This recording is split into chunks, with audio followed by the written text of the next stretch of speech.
Welcome back. Ed Martin here on the Pro-America Report. Our old friend Julie Kelly's back with us to get an update on her book. Julie Kelly, of course, now she's an author. She has to put that. She's not an author of a book, but she's been a senior contributor over at American Greatness for a long time. She's also written at The Federalist, National Review, The Hill, Wall Street Journal. She's worked in politics, and mostly to her highest achievement is she's also been a stay-at-home mom. She has 2 great kids and a husband. She's raising all 3 of them right. So her book is, of course, Disloyal Opposition, How the Never Trump Right Tried and Failed to Take Down the President. Came out just a few weeks ago. So welcome back, Julie Kelly. But let me ask you this. First of all, your book's out now. It's being published. It names names. You're fearless. Just did it. But now you've picked up your opposition, right? I noticed on Twitter they came after you. They unfollowed you, blocked you, or whatever. What's been the worst part of that stuff? It's always nasty, and you don't mind it. You got enough Irish in you. But, I mean, what's the worst part of that been? First of all, I want to say one of the names I name in my book is you in the acknowledgements, because you've been so supportive of my work and having me on your show. And so I wanted to give you credit for that and just tell you how much I appreciate it. So we'll start there. You're very kind. Thank you.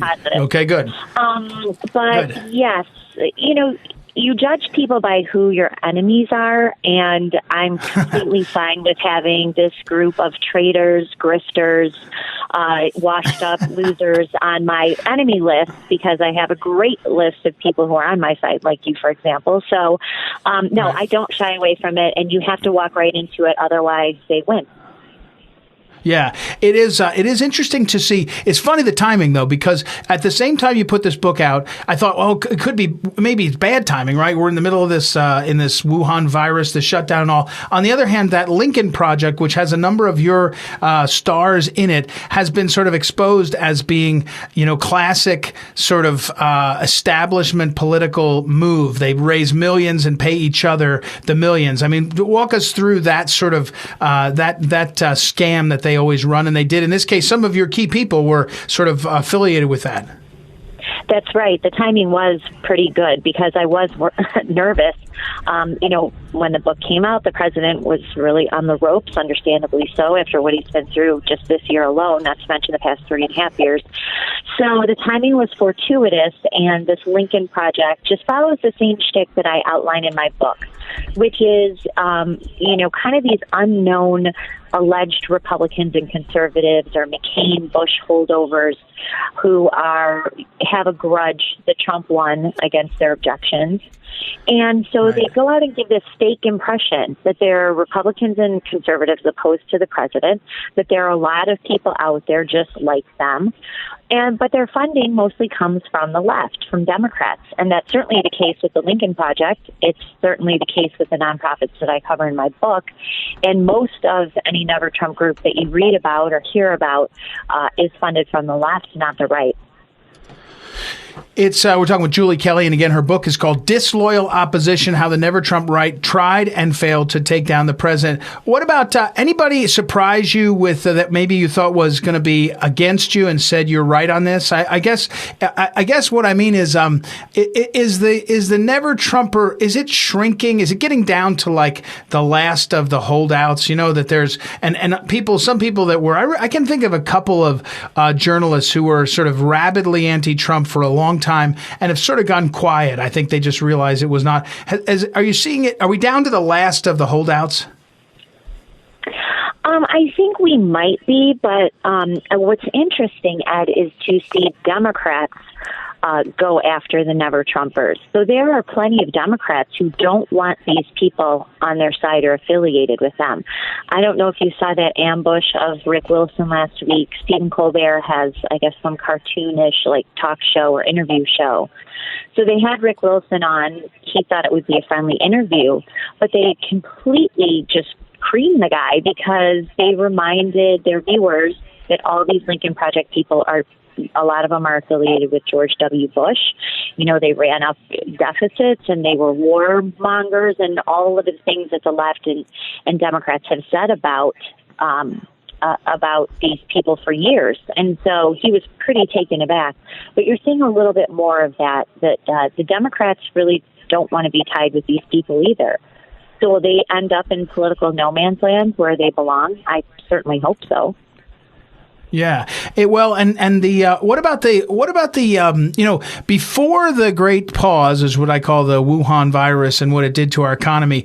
The economy was so strong and the president was so strong. Nobody was listening to the Never Trumpers. I mean, they were sort of they became irrelevant because they were so clearly they were arguing for a failure and there wasn't any.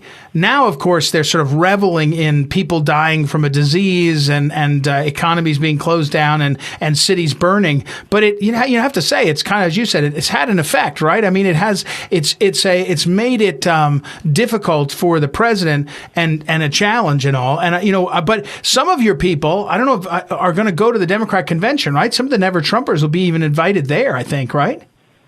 Well, we just heard this week that John Kasich, another sore loser like Mitt Romney, is going to, I believe he's going to speak at the convention in support of Joe Biden. Now, that will be interesting because you're already seeing pushback from that. But some of these people are John Kasich, are affiliates of John Kasich. So John Weaver, associated with the Lincoln Project, is a longtime loyalist to John Kasich. So they're all kind of in this sore losers club, people who can't really win important elections. And so this is how they get money, number one, how they get media coverage, number two, and how they get their hits on MSNBC and columns in the Washington Post. So, and look, I'm all about making money and getting attention for yourself. That's fine. But once you're exposed for who you are, either, you kind of have to own up to it. Yeah. We're talking with Julie Kelly again, and her book is Disloyal Opposition. You can get it anywhere books are sold. What's your read on the politics? I know you're looking and you watch the politics of the coming election in November. And, in the cities, you've had, Black Lives Matter and Antifa rioting and defund the police. But you do have, and I've seen you tweet about it, you have the challenge of both the handling and mishandling the coronavirus, depending on where you are and what you've seen. And think about this. I know you feel it too. It's going to be a disaster in the fall when we go back to school and half the schools can't figure out how to go back to school. Whether it's accurate or not doesn't matter. It's just making parents crazy. So what's the politics of this for the president? When you're in the big seat, you tend to be the one that has to take the heat, right? I mean, it's a tough moment, isn't it? It really is. And, I definitely have had my disagreements with the president and his team, his task force, how they handled coronavirus, the economic lockdown, the models that they relied on. I think there are plenty of criticism there. But I think he's trying to regroup. I think that he's trying to figure out a way to get the economy going again permanently, to get schools reopened. I think Betsy DeVos is doing a good job against huge pressure to get these schools open. And so we need to go back to some sense of normalcy. We need to hear more from the president about that.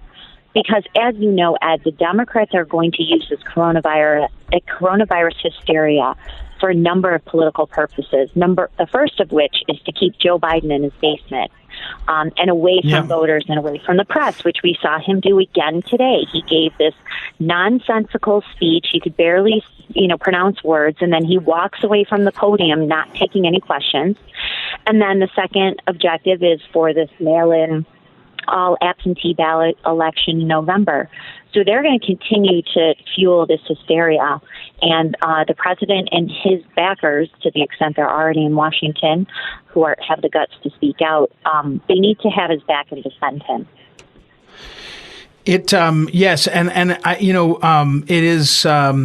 I guess it's kind of classic Trump, though, right? He only likes to be in it when it's dramatic and exciting and all, but it's some challenge. All right, Julie Kelly, thank you as always. Again, Julie Kelly's book is called Disloyal Opposition: How the Never Trump Right Tried and Failed to Take Down the President. Available wherever you get books. I think is it Encounter Books? Is that right? It's big time. It's there.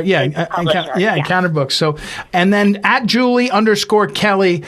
What is it, 45? What's on Twitter? Tell me again on Twitter. And then Parler. I get so happy. Your favorite Twitter handle. My favorite. Julie_Kelly, too. Just two. Okay. On Twitter. And then on Parler, though. What is it on Parler? It's so exciting. Go ahead. You'll be so happy. Just at Julie Kelly. So great. It's just so great. It's just progress. It's progress. All right. Such a beautiful name. It doesn't need to be underlined and number 2. But anyway, all right, Julie, congratulations on the book. Keep on trucking. I know it's hard slog out there, but it's wonderful you're out doing this, and we appreciate it as always. Ed, thanks so much for all your support. I appreciate it.